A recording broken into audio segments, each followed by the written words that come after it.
आखिरकार मैंने कढ़ी बना ही ली, दही जो जम गया था, फिर क्या था, हमने भी दोपहर में बड़े मजे तरीके से खाया। यहाँ पे मैं सुबह में तैयार हो गई थी। जब मैं नहा ली थी, मैंने फिर उसमें थोड़ा सा ब्लॉग बनाया, तो ये भी नहा धो के तैयार हो गया। तो ब्रश को देखो इस तरीके से ले रहा है जैसे मुंह में कितने ही दांत हों, इसके अभी दांत निकलने ही स्टार्ट हुए हैं। पूजा पाठ करके मैंने भी अपना यहाँ पे अच्छे तरीके से सब कुछ काम कर लिया था। विहान भी सो गया था और इवान चला गया था स्कूल। फिर क्या था, इसके पापा इतने दिन से बोल रहे थे कि नमक पारे बना लो, नमकीन वगैरह से अच्छा है घर का कुछ अच्छे तरीके से हेल्दी खा लो। तो मैंने भी क्या था, यहाँ पे नमक पारे बनाने लगी थी। और मैंने भी यहाँ पे अच्छे तरीके से इसको, ज्यादा नहीं, मैंने थोड़े ही बनाए थे। इन्होंने 1 किलो मैदा मंगाई थी, बट मैंने आधा किलो के ही बनाए थे। मैंने थोड़े मोटे मोटे बनाए जो कि बहुत ही ज्यादा अच्छे लगते हैं, और थोड़े अच्छे तरीके से क्रिस्पी भी हो गए थे। इसके अंदर अगर सूजी ऐड कर देते हैं तो और भी ज़्यादा अच्छे लगते हैं। हमारे यहाँ पे कितने ढेरों नमक पारे बन के तैयार हो गए थे। दूसरी ओर देखा तो मेरा दही भी यहाँ पे जम गया था।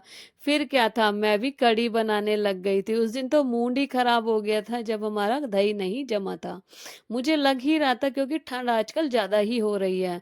फिर क्या था, जैसे ही मैंने देखा दही जम गया है, एक बार को तो मैं उसको रख के ही भूल गई थी कि दही जमाना भी रखा हुआ है। फिर याद आया कि यार वो दही भी जम गया होगा, उसको देखूं। जब देखा तो बड़ी खुशी हुई कि आज तो अच्छा खासा खट्टा खट्टा यहाँ पे दही बना, वो खट्टा दही हो गया होगा। उसके बाद मैंने इसके अंदर थोड़ी मेथी भी डाल दी थी। कढ़ी के अंदर मेथी वगैरह कोई भी हरी सब्जी हो, आप डाल के बनाएंगे बहुत ही ज्यादा बढ़िया बनती हैं। भर भर के मैंने इसके अंदर पकौड़ियाँ डाली थी और इसको खूब देर तक चलाती रही।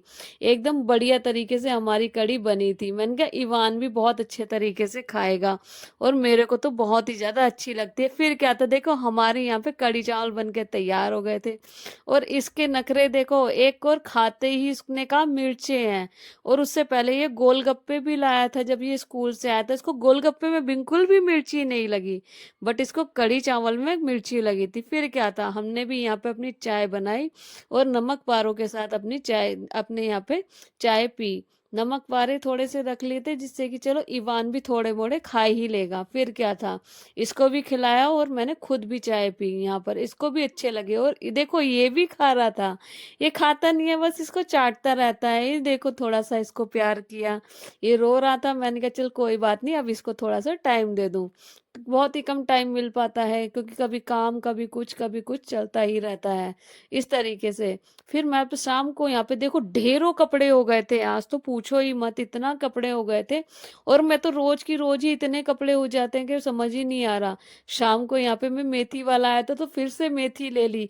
हरी सब्जी खाने में तो मैं माहिर हूँ। फिर क्या था, सारी की सारी मैंने मेथी को यहाँ पे साफ करके रख दिया था। शाम को इसके पापा ने इसका होमवर्क कराया, और होमवर्क ना करके ये तो ड्राइंग लेके बैठ गया। ड्राइंग की बुक इसकी विहान ने छेड़ यहाँ पे इस तरीके से करने लगा था। फिर ये अपनी दुकान लगा के बैठ गया। दुकान आजकल ये बहुत लगाने लगा है, कहता है मेरे से सामान खरीदो, मैं दुकानदार हूँ। फिर क्या था, इसके पापा इससे सामान खरीदने लगे। इस तरीके से ये रोज की रोज खेलता है। शाम को मैंने यहाँ पे इनके लिए बनाए कड़ी वाले पराठे। कड़ी की जो सब्जी बच गई थी उसके यहाँ पे पराठे बनाए थे। इसको यहाँ पे झूले में बिठा के मैंने भी अपना डिनर अच्छे तरीके से कर लिया था। अब यही आसान तरीका है कि इसको झूले में बिठा दो और अपना डिनर आराम से करते रहो। इस तरीके से करा, इसके भी बड़े मजे आए और मैंने भी आज आराम से डिनर करा अपना। इस तरीके से करती रही, इसको झुलाती रही और अपना मैं यहाँ पे खाना खाती रही। आज के लिए बस इतना ही।